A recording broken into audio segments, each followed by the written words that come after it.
দীর্ঘ ৩৪ বছর শিক্ষকতার পর অবসরে গেছেন মানুষ গড়ার কারিগর প্রিয়তোষ গুহ। তার অবসরে যাওয়ার বিদায়ের লগ্নে রাজকীয় বিদায় দেন স্কুলের প্রাক্তন শিক্ষার্থীরা। ঘোড়ার গাড়িতে চড়িয়ে পৌঁছে দেওয়া হয় বাড়িতে। শিক্ষার্থীদের কাছ থেকে এমন বিদায় পেয়ে আবেগে আপ্লুত হয়ে পড়েন এই বিদায়ী শিক্ষক।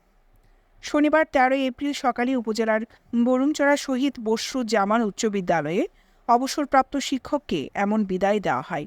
এর আগে স্কুল প্রাঙ্গণে শহীদ বসরুজ্জামান ছাত্র পরিষদের এক অনুষ্ঠানে বিদায়ী সংবর্ধনা ও সম্মাননা প্রদান করা হয়। এ সময় এই বিদায়ী শিক্ষককে বিদায় জানাতে স্কুলের প্রাক্তন ও বর্তমান শিক্ষার্থীরা ছুটে আসেন। তারা তাদের প্রিয় স্কুল শিক্ষককে নিয়ে স্কুল জীবনের স্মৃতিচারণ করেন। স্যারের সাথে সেলফি তুলে স্মৃতি ধরে রাখেন শিক্ষার্থীদের মুঠোফোনে।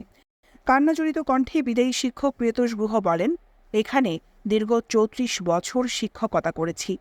বিদায়ের এই দিনটি শিক্ষকতার জীবনে আজ আমার সার্থক দিন বলে মনে করি।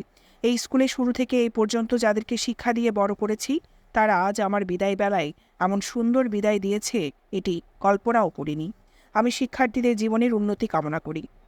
স্কুলের প্রাক্তন শিক্ষার্থী ডাক্তার লক্ষ্মীপদ দাস বলেন, প্রিয়তোষ গুহ স্যার আমাদের কাছে একটা আবেগ।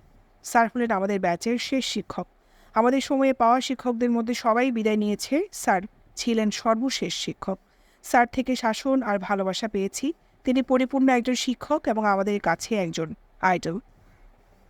এদিকে সংবর্ধনা অনুষ্ঠানে বসরুজ্জামান ছাত্র পরিষদের মাসুক উদ্দিন মাসুমের সঞ্চালনায় এতে প্রধান অতিথি ছিলেন আনোয়ারা উপজেলা পরিষদের চেয়ারম্যান ও বিদ্যালয় পরিচালনা সংসদের সভাপতি তৌহিদুল হক চৌধুরী।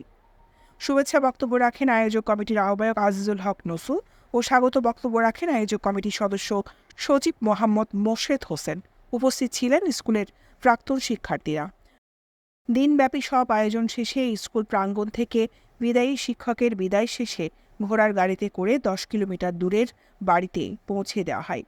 দৈনিক আজাদী নিউজ ডেস্ক।